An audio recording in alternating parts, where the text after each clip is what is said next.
Wherein the contract?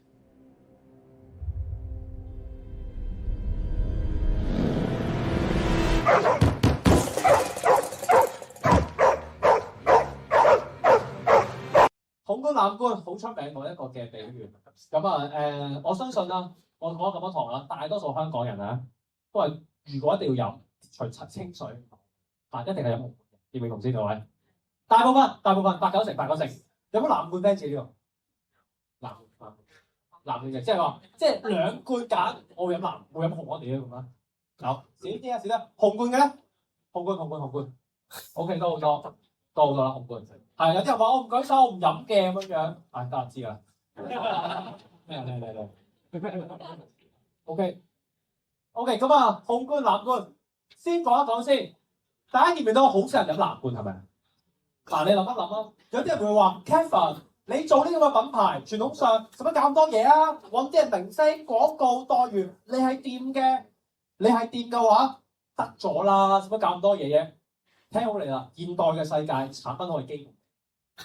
產品好係基本嘢嚟㗎，係啊，喺現代嘅世界，唔係揾幾個明星去搞掂。我舉個例子啊，百事曾經揾過咩明星做代言嘅 ？Michael Jackson、MJ 咗咧，陳奕迅係咪咗咧？曾經揾過咩代言啊？周杰倫係咪？古天樂係咪？F4好多係咪？好多明星係咪 ？OK， 紅館咧，識牛郎咯，包括我都唔係明星啊！北京唔係明星嚟㗎，呢個傻啊！香港嘅未來棟梁係對於北京係明星嚟㗎。錯你哋，喂冇有冇？咩啊？I 人 E 人勁啊！其實你對於明星嘅定義，我哋唔係啲 generation gap 嘅呢度。係。OK， 咁講到講出。呢啲書講到下呢啲 OK， 我想帶出啲咩咧？咁 Q 多明星喺百事，大家除咗噏幾個紅觀乜 Q 都噏唔到，竟然你飲紅觀。如果一個好嘅產品，品牌代言有明星就搞得掂，你做咩唔飲藍觀？點解啊？當然有啲人會話，有歷史嗰一大扎嘢，我想帶出啲咩嘢？就係傳統上明星代言啲諗法好難做㗎啦，已經係好難做。OK。咁我哋嘅想法係點？聽好嚟啦！如果今日特別係各位頭先舉手紅觀 fans，紅觀嗰啲舉手。如果今日你哋每次飲藍，你嘅身邊嘅人飲藍觀，你都係1蚊雞收。係啦，但係你必須要轉投藍觀陣營，會飲藍觀嘅請舉手。Let's go 係咪？喂，你跟風雞情懷咧？有嗰啲我明講呢首嗰啲話咩？我一定飲紅觀㗎，你唔明㗎啦，特別好飲㗎嗰啲咧，冇晒係咪？一有錢冇晒情懷係咪？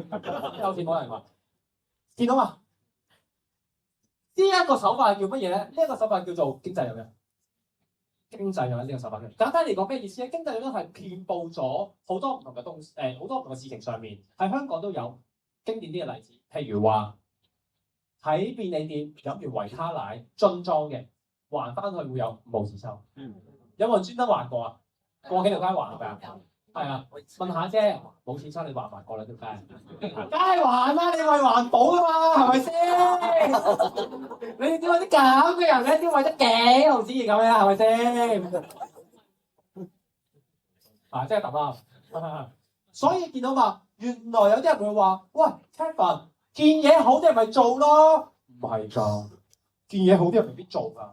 不過件嘢好得嚟，有經濟誘因先會推動到啲人，係咪？攞個樽去回收，件事好唔好啊？好，屌你都唔做啦。但係俾咗幾毫子1蚊雞咧，即做，跟住個點解環保嘛？我認同嘛？係咪？所以根本都係第一，聽我嚟啦，啲人話見錢好眼先，唔係錯。俾錢嘅大前提係乜嘢？件事你要接納到同埋過得去先緊要。即係咩意思啊？頭先舉手嘅藍觀，你未必覺得藍觀，你會覺得可能有得揀，可能飲紅觀係咪？但係你會至少覺得藍觀係接受到。如果藍觀咗落去，哇！即刻嘔啊，潲水嚟㗎，就1蚊雞收，介唔介紹？介紹，所以睇得到嘛？好多人誤解咗，即係會話，好嘅，自然會有人埋單㗎啦。唔係㗎，呢個世界太多好嘢啦。但係如果加埋經濟誘因，大家諗法完全唔同晒。咁 OK，咁有呢個經濟誘因之下，所以消費網就係我哋經濟誘因之一，理解。所以我哋嘅目標係做啲乜嘢嘢？簡單嚟講，先傾合作，即係咩意思啊？如果我成日都咁打比喻，如果一間酒吧今日點樣同間酒吧合作？非常簡單，買5,000蚊你需要嘅酒先就得。你唔喺呢間酒吧，你會入㗎啦。OK， 先傾合作，咁啊，然之後點啊？買夠之後會點啊？你往後帶嚟嘅生意，你都有錢收。點收 ？Kevin 哥個紅罐藍罐可樂比喻好精彩啊！點解 Kevin 哥唔講埋藍罐可樂貴過紅罐市價好多？點解唔講埋要你買一大堆貨升級？咁我哋就睇下真實調量計消費商數學係點計啦。紅罐可樂4.25元一罐，周圍都有得買，俾錢即飲。藍罐可樂8元一罐，比紅罐貴3.75元。想參與藍罐消費商人制度，仲要先俾5元入場費。第一層未做到120罐營業額之前，你介紹人買一罐藍罐，你收1.6元，即係大約20%佣金。第二層要升級就要買110罐藍罐，即係先付出110乘8元等於880元，加埋入場費就係885元。升級之後，你直接介紹人買一罐，可以收3元，即係大約38%佣金。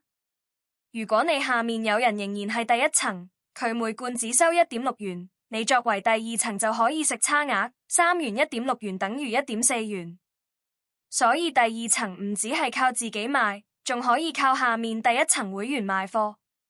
第三層要做到1200罐營業額，因為藍罐每罐8元，即係總營業額要去到1200乘8元等於9600元。到呢一層，你直接介紹一罐可以收3.3元，即係大約41%佣金。如果你下面有人係第二層，你就食3.3元，3元等於0.3元差額。如果下面係第一層，你就食3.3元，1.6元等於1.7元差額。但問題係，就算你真係咁有遠見，願意做第一條水魚，之後係咪真係有足夠水魚俾你升級成成功水魚？藍罐每罐8元，紅罐每罐4.25元，即係你每飲一罐藍罐，開罐之前已經先輸3.75元，但唔緊要，因為制度會好溫柔咁話你知，你唔係買貴咗，你只係未介紹到人。第一層每罐只賺1.6元，即係你每買一罐藍罐，就要介紹大約2.34罐出去，先追得返同紅罐嘅價差。第一罐仲要計5元入場費，所以一開始要介紹大約6罐出去，先叫做打和。到第二層，表面上好似好吸引，因為 commission 由1.6元升到3元，但代價係你要先買110罐，即係先用885元入局。呢110罐本身每罐都比紅罐貴3.75元，所以單價差已經係110乘3.75元等於412.5元。就算你升級後每罐賺3元，你都要介紹大約140罐出去，先可以同紅罐 price match 呢批藍罐。更重要係第二層開始鼓勵你靠下線。如果你下面第一層會員買一罐，你只係食1.4元差額。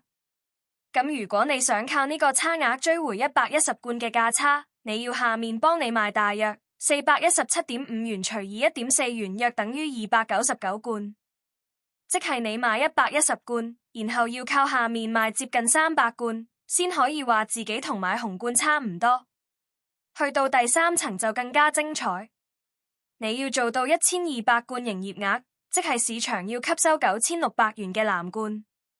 到時你直接介紹一罐收3.3元，睇落好似好高，但藍罐本身仍然係比紅罐貴。你每買一罐藍罐，仍然要介紹大約1.14罐出去，先追得返價差。如果你靠第二層下線差額，每罐只係0.3元，咁就要極大量下線銷量先有意思。所以成個制度嘅重點唔係藍罐抵買，重點係你要不停推高營業額，先由20%升到38%，再由38%升到41%。但每升一級，你都唔係令藍罐變平，而係令自己更依賴更多人買藍罐。你以為自己係消費商人，但其實你只係買咗一罐比紅罐貴3.75元嘅藍罐，然後被逼諗我要揾幾多人先證明自己唔係水魚。第一層要揾人幫自己補價差，第二層要買110罐，再揾更多人幫自己補價差，第三層要做到1200罐營業額，成個網絡先開始有故仔講。聽完成條數，你會唔會仲想買藍罐可樂呢？最後永遠最穩陣嘅贏家係邊個？係藍罐公司，因為無論你係第一層、第二層定第三層，最先發生嘅事都係有人買咗8元一罐嘅藍罐。你哋負責買貨、推銷、招人、負債同俾人鬧傳銷狗，仲會面臨上線嘅各種情緒操控同逼錢手段。公司就負責出貨同收錢。所以成個 offer 最諷刺嘅地方係藍罐貴過紅罐，仲要難飲過紅罐，然後再俾你一套佣金制度，令你相信只要揾到足夠水魚，你就唔係水魚。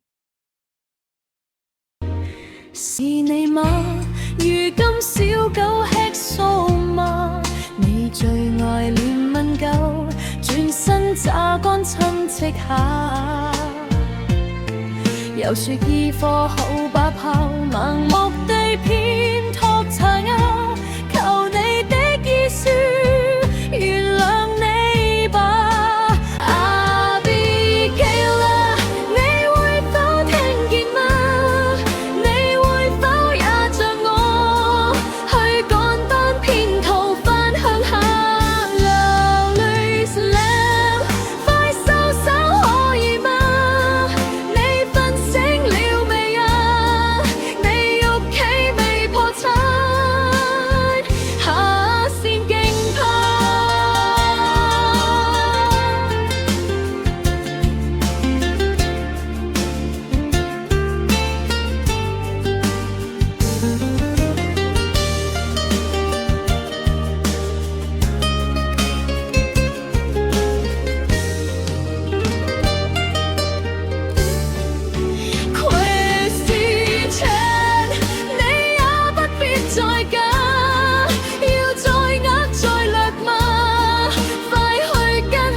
恐怖，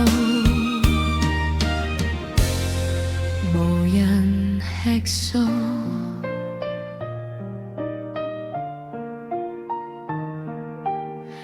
你應該知道 Aliens 究竟有幾恐怖。Christy 同 Daniel 帶住你哋嗰種專業去地獄啦，唔好再同我講咩財富自由。呢場戲嘅結尾一早已經寫好咗。